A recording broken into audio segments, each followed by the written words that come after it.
안녕하세요. 저는 벌써 인생의 반절을 살아온 40대 여성입니다. 이 나이가 되도록 살면서 후회 한 번 안 해봤다고 하면 거짓이겠죠? 네, 저도 다른 사람들처럼 왜 그랬을까 하고 후회하는 일이 한두 가지 정도 있습니다. 저는 본디 없는 집에서 자라서 잡초처럼 컸어요.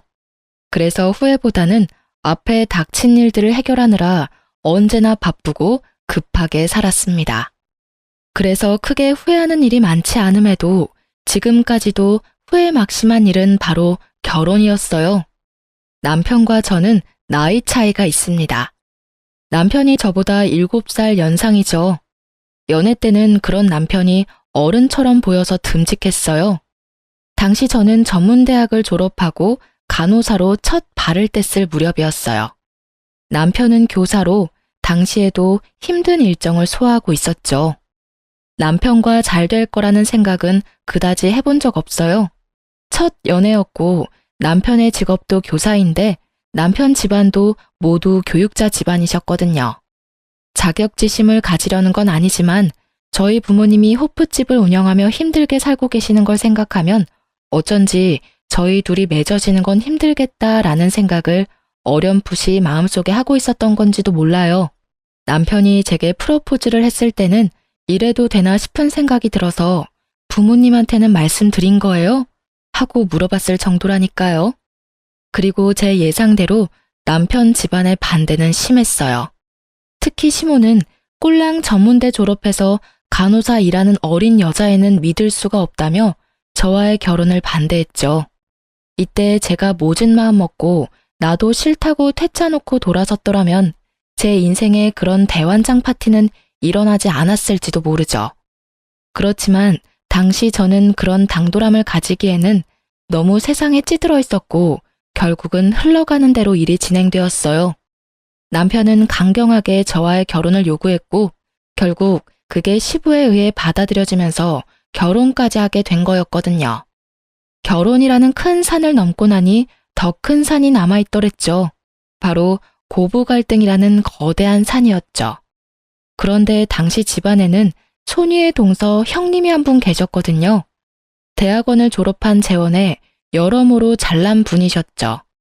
시모와의 고부 갈등은 거의 대부분이 이 형님을 통한 것이라고 해도 과언이 아닐 정도였어요.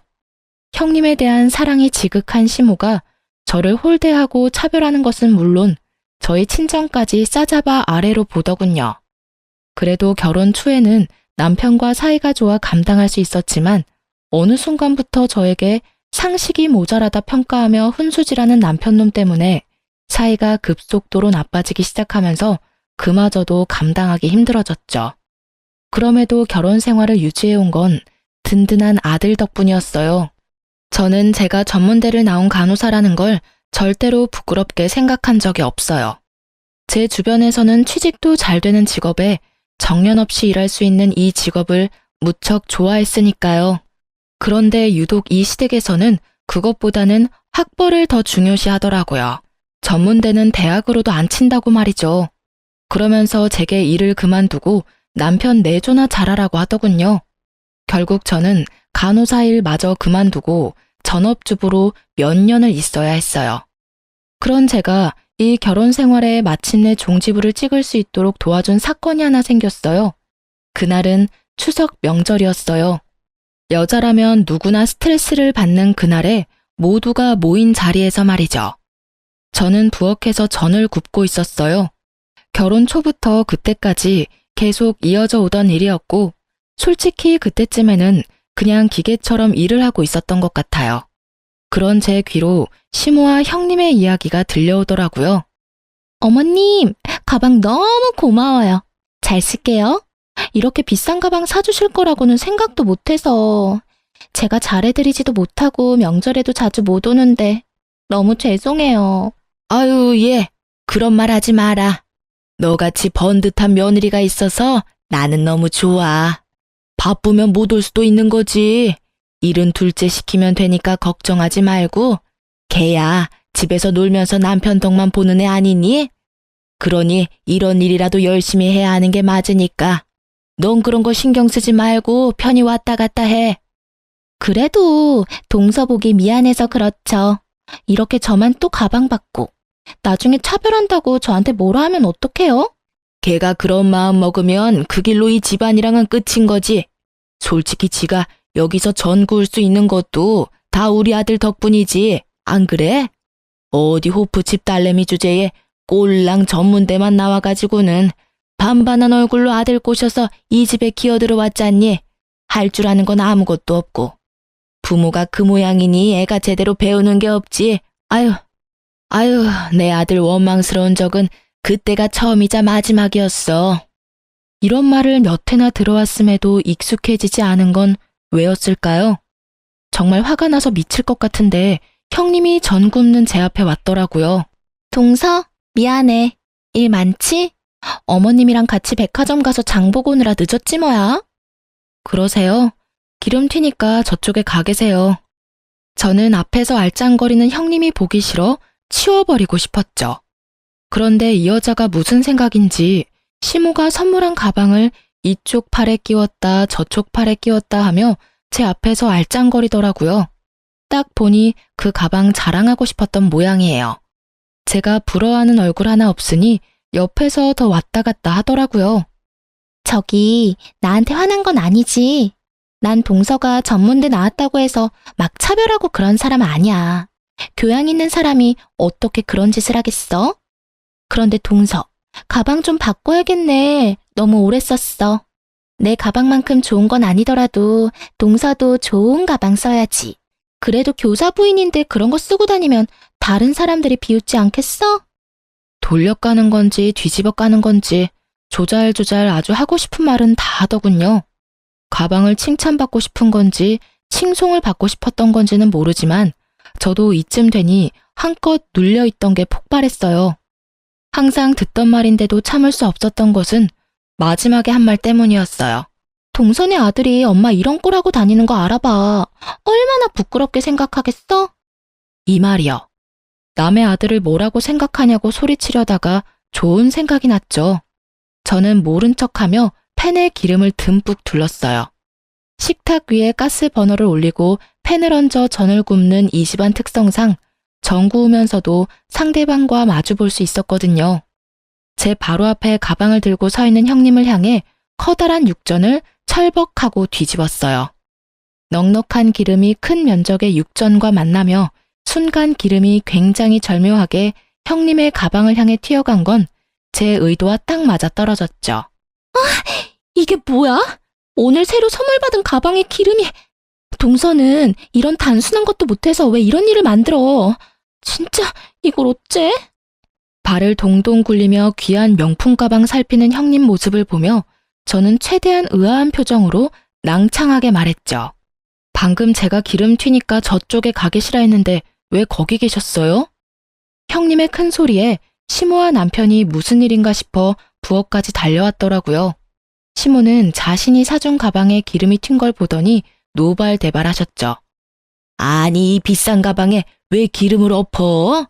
너 자격지심이니? 너한테는 이런 가방 안 사줬다고 이렇게 못되게 구는 거야? 제가 그럴 필요가 뭐 있어요? 항상 하던 거 했고 저는 분명히 형님한테 거기서 그러지 말고 기름 튀니까 저쪽 가 있으라고 했거든요. 그리고 부엌에 누가 가방을 들고 들어와요. 말 안 듣고 제 옆에서 가방 들고 자랑했던 형님한테 왜 거기 있었냐고 묻는 게 상식 아닌가요? 저야 상식 같은 거 잘 모르잖아요. 기름 범벅에 전 굽느라 고생하는 아랫사람 앞에서 입만 놀리며 가방 자랑만 하는 게 상식이라면 뭐 할 말 없지만요. 뭐? 너 지금 말 다 했니? 어디서 어른한테 따박따박 말댔구야? 이래서 교양 없는 것들은. 우리도 너 같은 애 필요 없어. 아들놈 부탁에 집에 들여놨더니 집안 분란만 만들고. 시모의 그 말들을 중간에 뚝 잘라먹은 저는 제가 하고 싶은 말을 해버렸어요. 그리고 제가 모자란 데다가 혼자서 이거 다 하려니 집중력이 많이 떨어져서 그런데 이런 단순한 거는 뭐든 잘하는 형님이 좀 대신해주세요. 그러면서 형님의 손에 뒤집개를 손에 쥐어줬어요. 학식도 높고 교양도 있으시니까 잘하실 거라 믿어요. 저는 그 말 남기고 앞치마 풀어 식탁 위에 올려두고 제 가방 제 외투 챙겨서 시댁에서 나와버렸어요. 뭐 거기 있는 사람들 다 저보다 학식 높고 고명하시니 전 하나 굽는 거, 나물 무치는 거 못하겠어요? 그렇게 편안하게 집에 와 있었는데 2시간도 안 돼서 전화가 오더라고요. 예, 너 이렇게 일을 하다 말고 가는 경우가 어딨니? 네가 하던 일은 마저 해야지. 가방 일은 뭘 안 할 테니 와서 일이나 마저 하거라. 어머님, 형님이 저한테 그런 단순한 것도 못한다고 지적하셨으니까 앞으로 그 집에서 할 수 있는 일이 있나 모르겠어요. 저한테 지적한 형님이 저보다는 더 잘할 테니까 믿고 맡겨주세요. 비싼 가방 선물도 받았는데 전 하나 굽는 게 일이겠어요? 그런 거 없이도 죽어라 일만 하다 오는 며느리 별로 귀하지도 않잖아요. 앞으로 댁에 출입 안 할 테니 알아서 하셔요. 저같이 모질이한테 의지할 필요 있나요? 다들 저보다 아는 것도 많고 대단하신데. 너 지금 우리 비꼬는 거야? 너 내가 왜 그렇게 꼬였어? 그럼 오늘만이라도 와서 해. 필요 없다고 하신 분이 어머님이세요. 왜 자꾸 필요 없는 사람을 불러들이세요? 그냥 알아서 하세요. 저는 심드렁하게 말하고 뚝 끊어버렸어요. 솔직히 대들고 싶었던 마음을 삭히고 살아서 그런지 한마디 시원하게 하니 너무 좋더라고요. 그리고 그날 저녁 집으로 시모아 형님이 찾아왔더라고요. 비싼 명품 가방 하나 사들고요. 예, 미안해. 우리가 좀 너무했지? 그래, 너도 일부러 그런 거 아니란 거 잘 알아. 그래, 동서, 미안해. 내가 괜히 부엌에서 왔다 갔다 거리는 바람에 이런 일이 벌어졌는데 내가 동서한테 큰 소리 내서. 왜 이러나 싶었어요. 그런데 나중에 알았죠. 집안에 시끄러운 일 생기는 거 싫어하는 시부께서 분노의 소리를 내지르고 나서야 두 분들이 화들짝 놀라 찾아와 사과하고 있다는 걸요. 시부는 시모와 형님에게도 일하라며 소리를 질렀다고 하더라고요. 그런데 제가 하는 만큼 두 사람이 할 수 있을 리가 없잖아요. 결국 제대로 상도 못 차리자 시부가 열받아서 당장 둘째 데려오라고 했다더라고요. 시부에게 등 떠밀려온 미안한 마음 하나도 없어 보이는 그 얼굴을 보니 토가 나올 것 같았지만 가방은 잘 받아뒀어요. 가방에는 죄가 없으니까요. 그리고 시부도 저를 두둔하기 위해서 그런 거라기보다는 집안에 불씨가 자라나는 걸 두고 볼 수 없어서 화내신 거라 솔직히 시부도 제가 눈에 가시인 건 마찬가지일 거예요. 그들이 진정으로 제게 미안한 마음을 가졌다면 저도 시댁과의 관계를 개선해보려 할 수도 있었겠지만 전혀 그런 모습이 없기에 사무적인 관계로만 지냈어요. 지금 당장 불길은 잡았지만 불씨는 남겨진 그런 상황이었죠. 그런 타다남은 불씨에 다시 불을 지핀 것은 우리의 위대한 형님이셨어요. 형님 아들이 수능을 망치는 바람에 재수생이 됐거든요. 그게 저랑 무슨 관련이 있냐고요? 바로 저와 남편이 서울에 살고 있었거든요. 형님네는 수도권 외곽에 살고 있었고요. 만나자고 연락 왔을 때부터 안 나가고 싶더라니 애들 데리고 나갔는데 형님과 아주버님이 계시더라고요. 왔어. 앉아. 동서, 우리 아들 저번에 수능 점수가 아주 조금 모자라서 원하는 대학 못 갔거든. 학원을 보내려니 우리 집에서는 너무 멀어서 말이야. 혹시 동서네 집에서 애 좀 봐주면 안 될까? 별로 손 많이 안 가. 다 큰 성인이고 밥만 차려주면 돼. 그 이야기 듣는데 뒷골이 띵하더라고요. 하숙을 보내겠다는 이야기인데 밥만 줘라라고 말하는 게 참 열받았죠. 밥만 먹어요?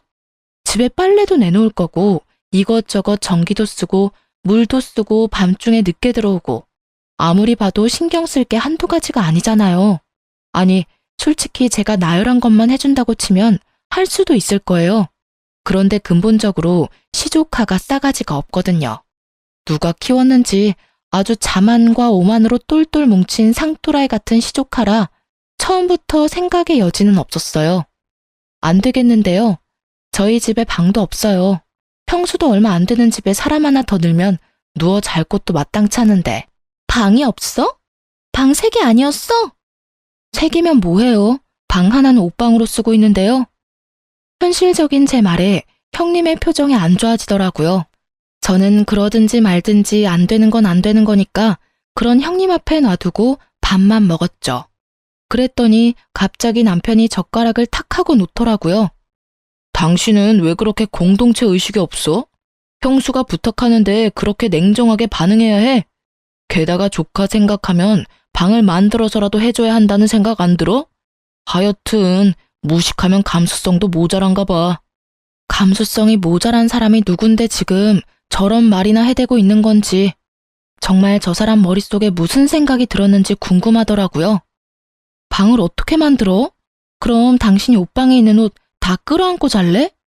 집이 작은 게 내 탓은 아닌데 왜 나한테 뭐라고 하는 건데? 제 말에 남편이 한숨을 푹 쉬더라고요. 그러면서 형님에게 말하더군요. 형수, 미안해요. 이 사람 말 너무 신경 쓰지 마요. 어차피 그 집 제 집인데 제 맘대로 해도 돼요. 조카는 제가 책임지고 잘 돌봐줄 테니까 우리 집에 맡겨봐요. 애 대학이 걸린 일인데 우리가 도와줘야죠. 저는 한마디 하려다가 잠자코 있었어요. 고마워요, 도련님. 밥 많이 먹어요? 내가 뭐 해줄 건 많이 없지만 식사라도 많이 하고 가. 구체적으로 애를 맡으면 어떠한 식으로 살해를 하겠다는 말은 하지도 않고 그냥 사람 좋은 얼굴로 밥이나 먹는 남편을 보며 열이 받았지만 꾹 참았어요.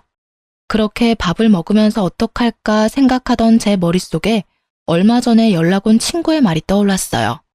그걸 이용하면 되겠다 싶은 생각으로 남편에게 말했죠. 아 참, 그리고 나 다음 달부터 일하러 가. 옛날에 같이 일했던 친구가 동네 의원의 간호사로 오라더라고. 자리 비었는데 아는 사람이면 좋겠다 싶다고 해서. 조카 오면 자기가 잘 돌봐줘. 우리 애는 내가 챙길게. 당신한테 애 둘이나 맡기는 건 좀 그렇잖아? 갑자기? 그런 걸 왜 나하고 상의 한마디 없이 결정하는 거야? 당신 진짜 생각이라는 걸 하고 사는 거야? 그러게. 당신도 어차피 나하고 상의 없이 결정했잖아. 조카 받는 거. 그러니까 하나씩 주고받은 셈 쳐. 그러면 되지? 아, 그리고 당신은 내가 안 된다는데도 밀어붙였으니까 아예 내 말 같은 건 들을 생각도 없었다고 보면 되는 거지? 제 말에 남편은 말을 못 하더라고요. 지가 한 말을 그대로 해줬으니까요. 무슨 할 말이 있겠어요? 그렇게 조카와의 기묘한 동거가 시작됐습니다. 역시나 밥만 해서 해결될 문제는 아니었어요. 게다가 성인이 되니 술까지 마시고 들어오기도 하고 전화통화로 밤새 시끄럽게 굴기도 했죠. 저는 철저하게 사무적으로 대했어요. 아침밥도 우리 애 먼저 일찍 일어나게 하고 우리 애한테만 쏙 해주고 말았죠. 학원 마치고 집에 오는 아들 데리러 가는 것도 이제는 제 일이 되었고요. 다행히 제가 일을 시작해서 조카와 마주칠 일은 크게 없었어요. 그리고 남편은 열심히 조카 뒷바라지를 했죠. 대놓고 나한테 정도 없는 냉혈한이라며 욕하는데 욕하던지 말던지 저는 상관하지 않았어요. 욕을 한다는 건 자기가 지금 힘들다는 뜻이거든요.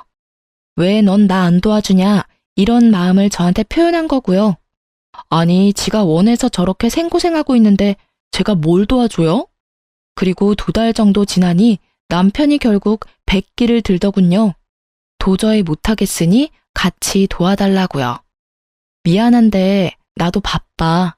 이렇게 될 줄 알고 내가 조카 받지 말자고 했잖아. 내 말 안 들은 건 당신이야. 당신 집이니까 조카한테 당신이 새로 집 하나 얻어주던지. 그 말을 듣고는 남편 얼굴이 잠시 동그래지더라고요. 무슨 생각을 하나 싶었는데 그 다음 날부터 시모아 형님이 저를 만나러 왔더라고요. 예, 잘 지냈니? 조카 봐주느라 고생이 많아. 일까지 하느라 힘든데 네 몸은 네가 챙겨야지. 조카가 많이 힘들게 하지? 조카는 남편이 알아서 잘 챙기고 있어요. 그런데 무슨 일로 오셨어요? 다른 건 아니고 동서. 우리 아들 동선의 집에 있으니까 힘들잖아. 여태껏 애 맡겨놓고 우리도 해준 거 없어서 동서 몸보신 좀 시켜주려고 왔지. 나가서 같이 소고기라도 먹자, 응? 왜 이러나 싶었지만 일단 따라갔어요. 그리고 한창 밥 먹고 있으니 남편까지 왔더라고요.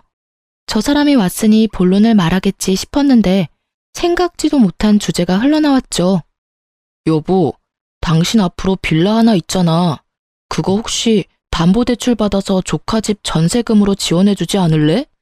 뜬금없는 그 말에 쉴 새 없이 움직이던 젓가락이 뚝 멈췄어요. 그래, 동서. 우리도 그냥 해달라는 거 아니야. 매달 돈도 좀 줄 거고 나중에 대학만 붙으면 나머지 잔금도 다 돌려줄게. 아무리 생각해도 동선의 집에 계속 있는 건 무리잖아. 우리 애도 힘들어 보이고 동선애도 힘들지. 그래, 내가 가만 보니 그냥 놔두는 거보다는 대출 내서 우리 장손 대학 갈 때까지만이라도 도와주거라. 어차피 그 빌라 네 명이라며?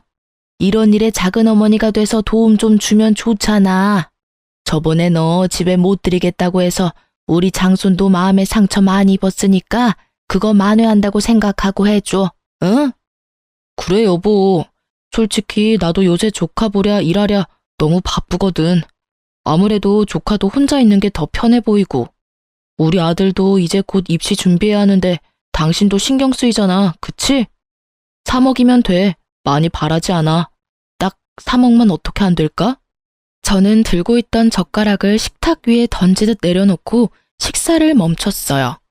남의 재산에 눈독 들이려 알랑방구 끼는 이 사람들 모습에 밥맛이 뚝 떨어지더라고요.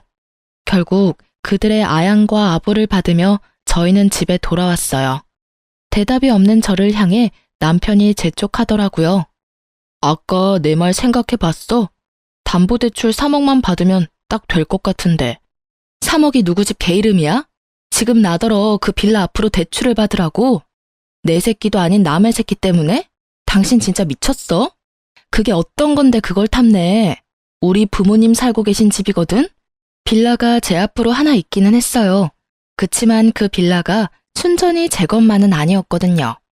제가 무슨 수로 돈을 모아서 그런 빌라를 가질 수 있겠어요. 부모님들이 피땀 흘려 모은 돈, 그리고 제가 고등학교 시절부터 알바며 간호사 일 해가며 번 돈들이 모두 들어간 건물이었어요. 물론 샀을 때부터 크게 돈은 되지 않은 낡은 집이었지만 최근 그 빌라 앞으로 재개발이 걸려 있었거든요. 어릴 때 제대로 해준 거 없어 미안하다며 부모님이 굳이 제 명의로 해준 것 뿐이고 현재는 부모님이 살고 있는 집이었죠. 아니, 누가 그 집에서 부모님 내쫓자고 했어? 그냥 담보대출만 받으면 되잖아. 어차피 다 낡아서 사줄 사람도 없는 빌라, 대출이라도 받아서 좋은 일 하면 당신도 기분 좋잖아. 이 이야기를 들으니 남편은 그게 재개발이 안 될 거라고 철석같이 믿고 있는 것처럼 보였어요. 당신 잘난 머리통에는 그 생각밖에 없어? 난 안 해줄 거야. 아니, 못해. 내가 왜 그걸 해줘야 해? 내 아들 이야기면 나도 어떻게든 해보겠는데 내 자식도 아니고 남의 자식이래. 왜 내가 거기까지 해야 하는데. 당신이야말로 미쳤지. 당신 애한테 그만큼 정성을 쏟아봐. 당신 진짜 이렇게 비협조적으로 굴 거야? 좋아. 당신 이러는 거 나도 이제 못 참아. 무식한 여자 데리고 살아줬으면 고맙다고 해도 모자랄 판국에 집안에 화근만 만들고. 직장일 나간다고? 난 허락 못하니까 직장 다니려면 이혼해. 당신이 어디 나 없이 제대로 살 수 있겠어? 내가 왜 못 살아? 나도 이제 직장 생겼고 충분히 혼자서 살 수 있어. 내가 여태껏 너희 집에서 그 수모 당하면서 왜 살았는데? 너 때문에 산 줄 아니? 내 아들 때문에 살아준 거야. 내 아들이 여기 있으니까. 애도 컸으니까 나도 이혼 걱정 안 해. 당신이랑 저 시댁 사람들 얼굴 보느니 이혼하는 게 나도 차라리 맘 편하지. 이혼하자는 남편의 말에 저도 덩달아 좋다고 이혼하자고 말했어요. 남편이 제 말에 도리어 놀라더군요. 그만큼 수동적으로 살아온 제가 이만큼 남편에게 대놓고 이야기하는 건 처음 있는 일이었거든요. 분위기는 냉랭해져 갔고 남편 놈은 저의 이혼하자는 말이 열받았던지 그 다음날 바로 이혼 서류를 들고 왔더라고요. 하자면 누가 못할 줄 알았나 보죠? 저는 서류 작성하고 내친 김에 남편에게 친권과 양육권 이야기까지 꺼냈어요. 이쯤 되니 남편도 당황하더라고요. 당신 진짜 나랑 이혼할 생각이야? 정말로 당신이 혼자서 집 살 수 있을 거라고 생각해? 애도 이제 고등학생이야. 입시 준비하려면 안정적인 환경이 필수라고. 나한테 화나서 이렇게 막 나가는 거면 내가 여기서 이해해 줄 테니까 그만해. 당신 이러는 건 당신은 물론이고 아들한테도 좋지 않아. 당신한테 화나서 이러는 거 아니야. 충분히 생각했고 그보다 더 긴 시간 동안 고민한 일이야. 제 말에 남편은 점점 급한 모양새였어요. 홧김에 꺼낸 이혼 이야기가 진짜가 될 줄은 몰랐나 보더라고요. 저는 남편이 당황하든 말든 이혼을 착착 진행해 나갔어요. 이혼 전문 변호사와 연락까지 하고 나니 남편도 제가 장난치는 게 아니라는 걸 깨닫고는 절 붙잡고 이야기하더라고요. 당신 진짜 이혼할 거야? 아니 왜 갑자기 이야기가 그렇게 되는데 나하고 헤어져서 잘 살 자신 있어? 그리고 아들은? 우리 아들 없이 당신 살 수 있어? 아들? 같이 데리고 갈 거야. 저번에 당신이 이혼하자 이야기했을 때부터 아들이랑 이야기했어. 어떻게 할 건지 아들한테 결정하라고 했고. 다 컸잖아. 자기 손으로 선택할 수도 있지. 제 말에 남편이 놀라 아들을 부르더라고요. 방에서 공부하던 아들은 심드렁한 표정으로 밖으로 나왔죠. 야, 너 말해봐. 엄마랑 무슨 이야기 했어? 엄마랑 아빠랑 이혼한다는 이야기 들었어? 네, 다 들었어요. 아버지가 이혼하자고 하셨다고 하던데요. 그래서 엄마가 저는 선택할 수 있는 입장이라고 저한테 가장 좋은 쪽으로 선택하라고 하셨어요. 야, 엄마랑 아빠 이혼 안 해. 아니 설사 이혼하더라도 너한테 그런 선택권은 없어. 아빠 곁 말고 네가 있을 곳이 있어? 잘 생각해봐. 너네 엄마 이제 막 직장 들어가서 일해봐야 얼마나 더 하겠냐? 게다가 엄마는 집도 없잖아. 아빠가 무슨 말씀하시는 건지 잘 알겠습니다. 그런데 저는 무조건 엄마 따라갈 거예요. 아들의 말에 남편이 흥분을 감추지 못하고 소리를 질렀어요. 왜 네가 엄마를 따라가? 엄마가 돈이 어디 있어서 너를 키워? 너 대학이라도 제대로 들어가고 번듯한 직업 가지려면 이 아빠가 너한테 훨씬 도움될 텐데. 근데 아빠는 왜 사촌형을 우리 집으로 데리고 들어오셨어요? 저한테 의견도 묻지 않고요. 최소한 비슷한 나이 또래 애들끼리 있게 되는 거면 저한테도 물어봤었어야죠. 그리고 아빠가 저한테 뭘 해주실 수 있는데요? 매번 저한테 공부 못한다고 뭐라 하시잖아요. 적어도 엄마는 그런 말 안 해요. 제가 하고 싶은 거 존중해 주신다고요. 아들의 말은 하나같이 남편의 가슴에 대못을 박는 말들 뿐이었어요. 남편도 나이가 들면서 시모처럼 좋은 대학원에 집착했거든요. 남편의 그런 집착에 아들은 더 반항했던 모양이고요. 그런 남편의 화살이 제게로 향했어요. 너, 네가 아들한테 바람 넣었지? 무슨 말을 어떻게 했길래 애가 나한테 저런 말을 할 수가 있어? 안 그래도 애가 너 닮아서 공부 못하는데 돈도 없이 애 학원은 어떻게 보낼 건데? 너 지금 이 집에서 나가면 인생 망하는 거야, 알아? 인생 망하는지 안 망하는지는 당신이 두고 보던가. 어린애가 아닌 이상 본인이 누구 따라갈지는 선택할 권리 충분히 있어. 애도 그거 잘 알고 선택할 거고. 그러니까 당신이나 나중에 후회하면서 질질 짜지 마. 얼마나 못해줬으면 애가 냉큼 엄마 따라간다 그러겠어? 결국 그날 남편은 열받아서 집안을 난장판으로 만들었고 저와 아들은 그런 남편을 피해 다니며 이혼을 진행했죠. 정말 힘든 여정이었어요. 그 와중에 시모가 연락 왔더라고요. 너 우리 아들이랑 이혼한다는 거 정말이니? 제정신이야? 내가 그렇게 반대할 때 그만두지 왜 이제 와서 이혼한다고 난리니? 너 때문에 너희 시아버지 얼마나 화가 나셨는 줄 알아? 집안 단속 제대로 못했다고 화내시는데 어떻게 책임질 거니? 제가 책임은 왜 져요? 어머님이랑 형님이랑 남편 셋이 모여서 가슴에 손을 얹고 생각 한번 해보세요. 제가 왜 이혼을 할까? 이러면 답이 나올 수도 있겠네요. 워낙 학식 좋고 교양 좋은 분들이시니까. 이혼은 할만해서 이혼하는 거니까 제 걱정은 하지 마세요. 그리고 이혼 이야기도 남편이 먼저 꺼낸 거니까 왜 이혼하냐고 묻고 싶으면 아드님한테 물어보세요. 이혼을 하고 나서 저는 드디어 자유의 몸이 되었어요. 이혼 과정에서 힘든 일도 많았지만 이 해방감이 그 응어리를 다 녹여주더라고요. 마지막으로 전 남편 집에 들어가 저는 제 짐을 모조리 쌌어요. 제 물건은 그다지 많지도 않았고 저 사람과 함께 사용한 물건은 가지고 나오고 싶지도 않았거든요. 그렇게 짐을 싸는데 남편이 한껏 삐딱한 얼굴로 묻더라고요. 당신 진짜 나 없이 잘 살 수 있겠어? 서울에 집 한 채나 구할 수 있겠냐고. 집도 없이 그 허름한 장인어른 빌라로 기어 들어가려고? 거기 가면 애가 얼씨구나 좋다 하겠다, 응? 돈 한 푼 없이 이혼하면서 애까지 데리고 나가다니 누가 들으면 욕해. 아들 인생 망친다고. 누가 돈 한 푼 없이 이혼한대? 나 돈 있어. 당신 모르고 있었구나? 나 이제 곧 다세대 건물 한 채 가진 건물주 되는데 거기 월세로 애 키우는 거야 쉽지. 좋은 학원, 좋은 환경 내가 다 해줄 건데? 뭐? 네가 무슨 건물 있어. 이혼할 때는 그런 거 없었잖아. 당신이 말하던 그 허름한 장인어른 빌라, 거기 재개발 비용이 나왔거든. 한다 만다 말도 많고 질질 끌기도 오래 끌었는데 결국은 재개발 된다더라. 그리고 근처에 있던 아버지 호프집 있지? 당신이 매번 크기만 하고 조잡하고 정신사납다던 그 호프집. 거기도 재개발 구역에 들어갔어. 거기는 도로로 바뀌는 모양이라 보상금도 많이 나오네. 그 돈 다 합쳐서 건물 한 채 샀어. 제 말에 남편이 놀란 얼굴을 감추지 못하더라고요. 저는 끝까지 숨겼거든요. 재개발이 확정됐고 그게 임박했다는 사실마저도요. 미리 알려주면 이혼 안 해줄 거 뻔히 아니까 말 안 했죠. 왜 그걸 숨겼어? 너 진짜 영악하다. 그거 믿고 이혼하자니까 좋다고 한 거야?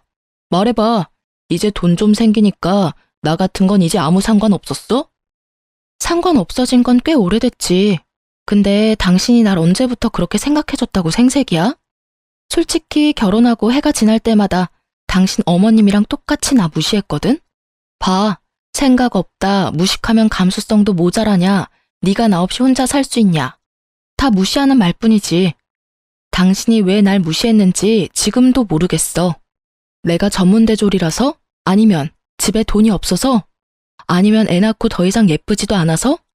어떤 이유든 당신이 날 무시한 건 틀림없는 사실이잖아. 다 없는데 돈이라도 생기니까 잡고 싶니? 그거야말로 당신 이기심 아냐? 내가 언제 그랬다고. 나는 당신 무시한 적 없어. 그냥 살다 보면 그런 말들 가끔씩 할 수 있는 거고. 솔직히 난 기억도 잘 안 나는데 억울하다고. 당신 매번 나한테 상식도 없는 여자 운운했었지? 근데 상식 없어도 이 정도로 돈 있으면 살맛 나지 않겠어?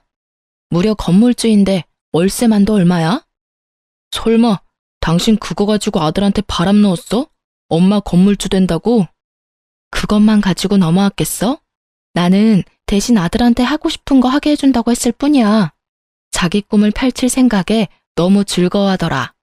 당신이 바라는 교사 아들 너무 싫대. 그래서 내가 아들이 진짜로 바라는 걸 주기로 한 거지. 언제나 무시하던 아들이랑 마누라한테 버림받은 기분이 어때? 남편 얼굴 보는데 너무 고소하더라고요. 어찌나 통쾌하던지. 그 일그러진 표정을 사진으로 찍어두고 싶을 만큼요. 그렇게 저는 짐을 다 싸서 아들과 나왔어요. 제가 집 나올 때 시모가 저한테 찾아와서 쌍욕을 다 하고 난리도 아니었어요. 그 점잖고 교양 있으시던 분이 말이죠. 제가 건물주가 됐다는 말 한마디에 아주 눈에 불을 켜고 찾아왔더라니까요. 너 이 못된 년, 네가 감히 우리 아들을 가지고 놀았어? 이래서 사람 함부로 집에 들이는 거 아니라고 했는데. 그래, 우리도 너 같은 년 필요 없어. 가족들 힘들 때 도움 줄 생각도 하지 않고 자기 실속만 차리는 너 같은 건 우리 집안에도 필요 없는 사람이야. 그리고 네 아들도 마찬가지야. 공부도 못하는 핏줄 우리 집안에는 필요 없는 짐덩어리야. 나가봐. 너희들이 잘 살 수 있을 것 같지? 너네 여태껏 잘 산 거 다 우리 아들 덕분이야. 저한테 막말을 퍼붓는 게 아니라 제 아들에게까지 그런 말을 퍼부으니 저도 가만히 있지 못하겠더라고요. 공부. 그 집안 사람이 뭐가 그렇게 잘나서 다른 사람 욕해가면서 자기들 잘난 거 광고하고 다니세요? 누가 보면 그거 욕해요. 매번 교양 찾는 분이 그거야말로 교양 없는 짓이란 거 모르고 계세요? 그리고 그 집안에 필요 없는 짐덩어리는 우리 아들이 아니라 그 집 장손이겠죠. 그렇게 애지중지 오냐오냐 감싸도는데 아시잖아요. 저는 우리 아들 그렇게 안 키워요. 하고 싶은 거 하도록 키울 거예요. 그리고 이제부터 저희는 남남이니까 그런 말 삼가주세요. 결국 그렇게 이야기 마치고 저희는 새 집으로 돌아왔어요. 아들에게는 쉬엄쉬엄 공부하라고 했어요. 엄마 아빠의 이혼으로 아이 공부가 제대로 안 된 것 같아 미안한 마음뿐이었죠. 하지만 아들은 도리어 저를 위로해 주더라고요. 할머니한테 그런 소리 들은 거 마음 아프지 않냐고요. 저는 아들에게 그런 소리 전혀 마음에 담아두지 않는다고, 그러니까 너도 그런 소리 담아두지 말라고 당부했어요. 자신의 존재를 친할머니에게 부정당한 아들에게 더 이상 상처 주기 싫었거든요. 그런데 그 일이 있은 후부터 아들이 공부를 진지하게 생각하더라고요. 그리고 수능이 끝나고 저희 아들은 서울에서도 유명한 공대에 들어갔어요. 정말 너무나 기뻤어요. 그리고 이 기쁨을 다른 사람들과도 누리고 싶었어요. 아들을 폄하한 시모와 전 남편에게요. 어떻게 연락을 할까 고민 중이었는데 전 남편에게서 연락이 먼저 왔더라고요. 아들 수능은 잘 쳤어. 수능 끝난 지 좀 됐는데 좋은 소식 아닐까봐 연락을 못했네. 아들은 좀 괜찮아?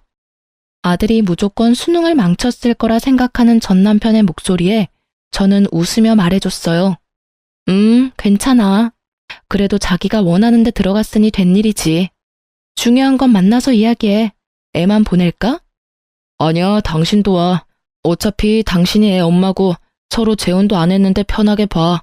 저는 좋은 구경하겠다 싶어 아들과 함께 오랜만에 전 시댁 식구들과 만나기로 했어요.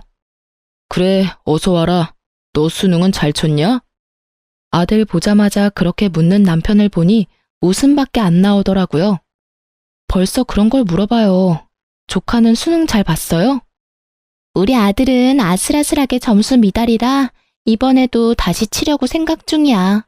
우리도 자기네 아들처럼 낮춰서 원하는 데 가라고 해야 할까 봐. 너무 높은 데를 지망하다 보니까 항상 아슬아슬하게 떨어지네. 삼수나 한마당에 정말로 아슬아슬했는지는 모르겠지만 그렇게 말하는 걸 보니 웃기더라고요. 조카는 여전히 당신이 봐주고 있어요?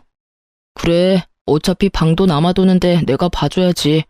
우리 집안 장손일인데, 그리고 조금만 더 하면 될 것 같으니까. 여전히 사서 고생하고 있는 전 남편을 보니 웃기지도 않았어요. 그래서 너는 어디 붙었어? 지방대는 아니지?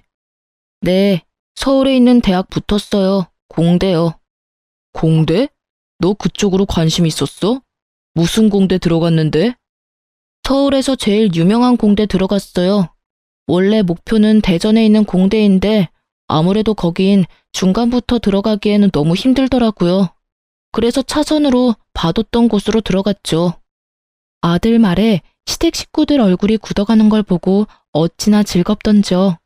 니들이 그렇게 무시하던 내 아들이 이 정도로 대단하다는 걸 보여주고 나니 정말 묵은 채증이 다 내려가는 것 같더라고요.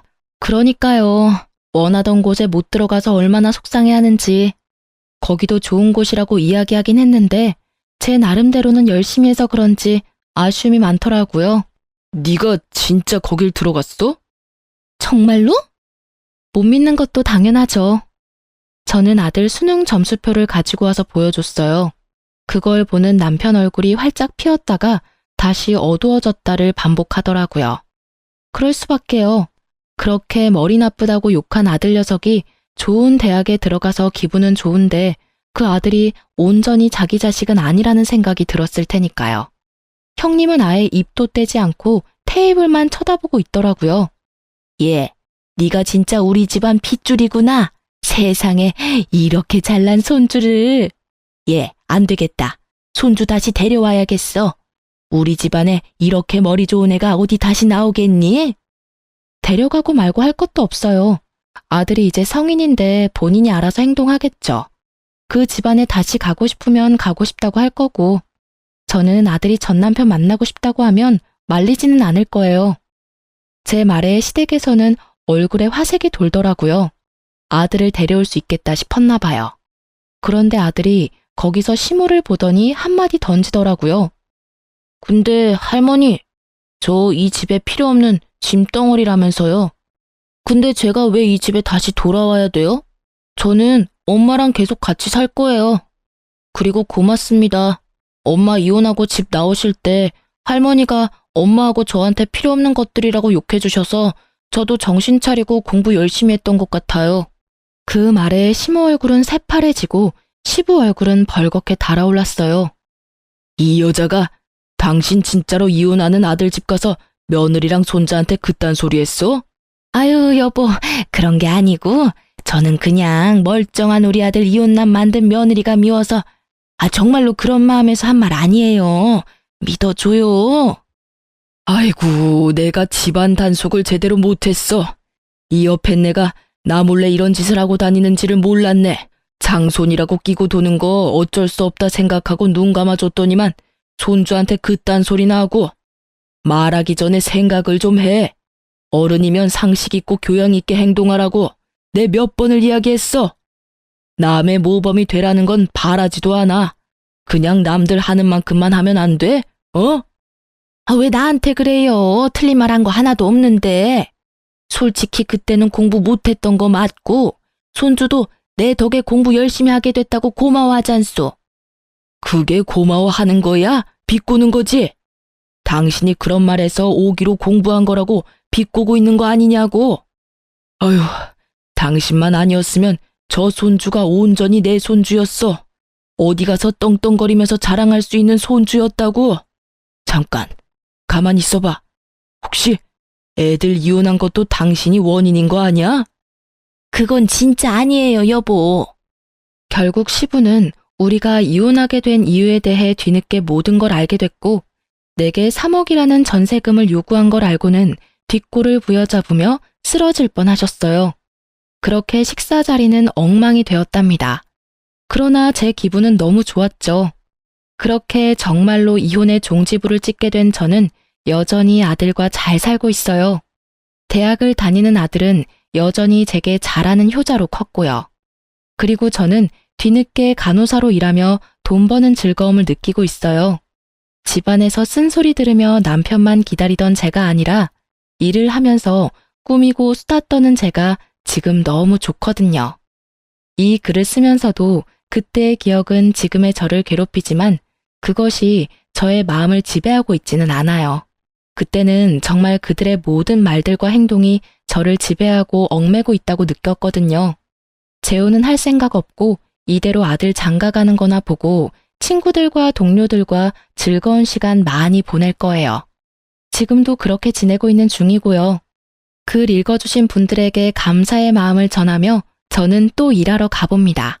모두들 즐거운 하루 보내세요.